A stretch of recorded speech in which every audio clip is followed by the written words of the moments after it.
I realized while I was watching this, like, this has got to be the basis for the Minions, don't you think? It's the eternal question we always ask ourselves. Was it great or were you 8? This time around, we're looking back at Terry Gilliam's 1981 adventure, which is now the basis of the new Apple TV Plus series, Time Bandits. Yes, it's actually, Alonso, it was your turn to pick, but you were very gracious enough to let me do one again. Yes. Because Time Bandits is going to be out there in some capacity. And so I wanted to go back and rewatch it because I just recall as a little girl, this movie scared the crap out of me. And looking back now, I totally understand why. Because there's stuff in it with like the Supreme Being's head and then the wall in the kid's bedroom, like pushing up and like the swirling trash. And it's one of the few kids movies where part of the happy ending is that the parents die. So, you know, yes. And that's not a spoiler because they're barely characters in this thing. Yes. And as we have to say, this movie came out like 40 years ago. So there's that. You're international criminals. Of course. We do robberies. Can we really go anywhere? Name it. There's a little boy named Kevin, played by Craig Warnock, and he's living in just sort of, a middle-class house in, I guess it's London. I'm not sure, somewhere in England. The suburbs, maybe. Yes. And he's interested in history, and he's a curious kid, and his parents are just total drips, and all they care about is watching their game show where Jim Broadbent is the smarmy game show host, and they talk about, furniture and appliances. Kitchen appliances. The mom is obsessed with appliances, and so one night he goes to bed, and this knight on horseback comes marauding through his closet doors, comes out of the wardrobe and stomping, and is gone within a minute. And the next night, he's ready. He's got his flashlight. He's got his Polaroid camera. And this band of little people comes through the wardrobe, and he is ready for them. And they are bumbling, and they are arguing with each other, and they don't know who he is, and he doesn't know who they are. But they all end up on the run together when this giant head of a supreme being comes bellowing at them, saying, "Return the map." And so Kevin all of a sudden has to go on the run with them. And the map has all of these holes, all these portals to travel through time. And so what these people want to do, they refer to as dwarves in the film's description, we will call them little people, is they want to go bopping around through time and stealing stuff. And they insist that they are international criminals, but they just sort of want to be someday. And I realized while I was watching this, this has got to be the basis for the Minions, don't you think? Because they're small about it, and they're inept, and they're not nearly as good at what they think they're doing. They're crashing into each other, as Napoleon says, little things hitting each other. I'm thinking they're just like the Minions. They're cute and they're funny and they're there for slapstick and they're not good at their jobs. That's what I thought. Anyway, so they go bopping through time, and this predates, of course, Bill and Ted's Excellent Adventure, although they go to some of the same places that Bill and Ted's Excellent Adventure goes to in their time-traveling telephone booth. So I laughed a lot at this and still see why it was scary to me as a little kid. Because between the sense of your bedroom not being a safe place, that's the first thing that's really scary. You think it's like your sanctuary with your books and your stuff and your toys, and maybe it's not. The idea that anything could happen there and it might be volatile and violent is still really scary. All the stuff that happens with evil, I see now that all of it has that very specific kind of dry, absurdist Monty Python humor. Yeah. Right. And Terry Gilliam accomplishes so much with set design and costume design and practical effects to create a mood, to create a world, and each setting is totally distinct. There were no real visual effects back then like we have now. The little portals that they drop in and out of look kind of cheesy in retrospect, but the sets, especially when they get to where evil lives in this fortress of darkness, it's really impressive, and it feels like a whole full world. So I laughed a lot. And also I noticed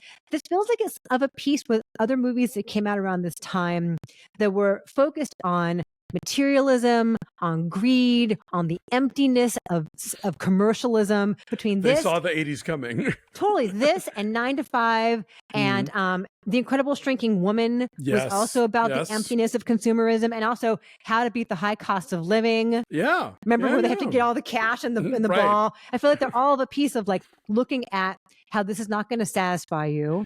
Things will not make you happy. Yeah, this is the 70s turning into the 80s, and a few voices trying to warn us about what was ahead.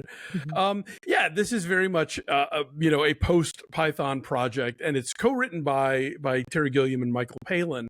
And Michael Palin, you can sense, is bringing the history to this. Like he is, he's I forget if he's the Oxford or Cambridge half of Python, but he is, a historian and really knows his stuff, and so he brings a specificity to the discussion of like Napoleon and Agamemnon and Robin Hood or whatever that Gilliam wouldn't necessarily be all that interested in later. You could definitely see Gilliam starting in on a lot of visual ideas that he's going to pursue further in Brazil and Baron Munchausen, especially these sort of like kind of absurd epic qualities, whether they be existing sort of historical spaces or these sort of weird fantasy realms. And, obviously this, like every movie, of course, owes at least something to the Wizard of Oz, but this one very much is giving you Wizard of Oz from the disembodied head to the, the road trip to whatever else.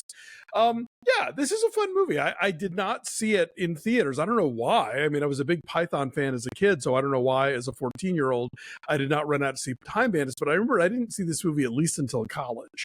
But it holds up. It's it is very episodic by nature, and some lovely cameos by the late Shelley Duvall, who we just recently lost, popping up in a couple of different eras with Michael Palin.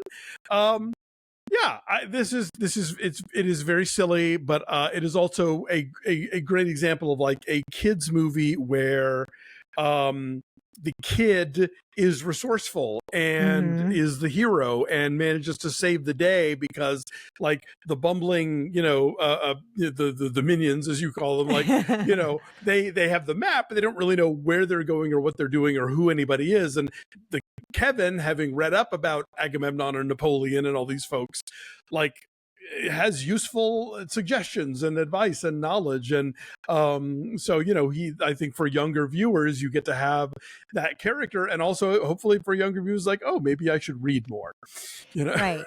Although, I think it is for kids, but it's a good example of like being just scary enough for kids, right? Scare kids a little. Why not? I don't think movies scare kids anymore like they did when we were kids, right? I think movies aim to be like crowd pleasing and affirming and, for the whole family. I can't really think of a lot of movies of kid adventures that like they're in real peril like Kevin is here. When I was 4 years old, I saw that boat ride sequence of Willy Wonka and the Chocolate Factory with the worm and the chicken head, and it made me the person I am today. So, and the song is so scary. We don't know where we're going. Yeah, so frighten children more. We're not doing it enough as a society. I don't think so either. Yeah. Sean Connery is, of course, very charming in just, a scene or two. And John Cleese has that, tossed off kind of like blithe British thing going as Robin Hood.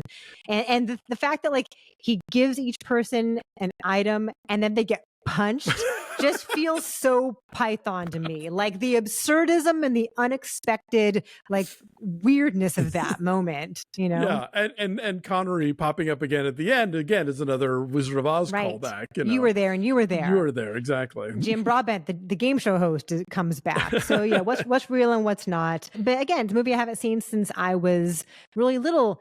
And individual pieces of dialogue I still remembered, and musical cues, and like the thing with like the last little chunk of evil. Yeah. I remember that so well. So it's just, again, why we do this. It's a real testament to how movies can really stay with you from a formative time in your life. And I love looking back to see if they hold up. And this totally does. I appreciate it on a totally different level as an adult. Yeah. Ralph Richardson coming in at the end is very like Graham Chapman popping in and being like, stop that.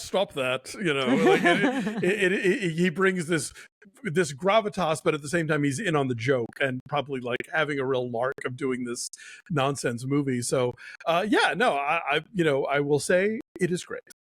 I will say he does great too. And I'm now curious to see what Taika Waititi does with it, because of course technology has come so far. Sure, yeah. And I think part of the charm is the kind of rough hewn and practical Terry Gilliam of it all. So yeah, I'm curious to see what he does with this material. And, you know, who knows? He's also got 40 more years of history to play with. So maybe they go to 1981. Who can say? That is true. I forgot to mention the thing where they're in the middle of nowhere and they hit that glass barrier is like so starkly beautiful and so minimalist compared to like all the stuff in every other segment. So I remember that was quite beautiful. And the giant cages, anyway, all cool, all clever, cool stuff.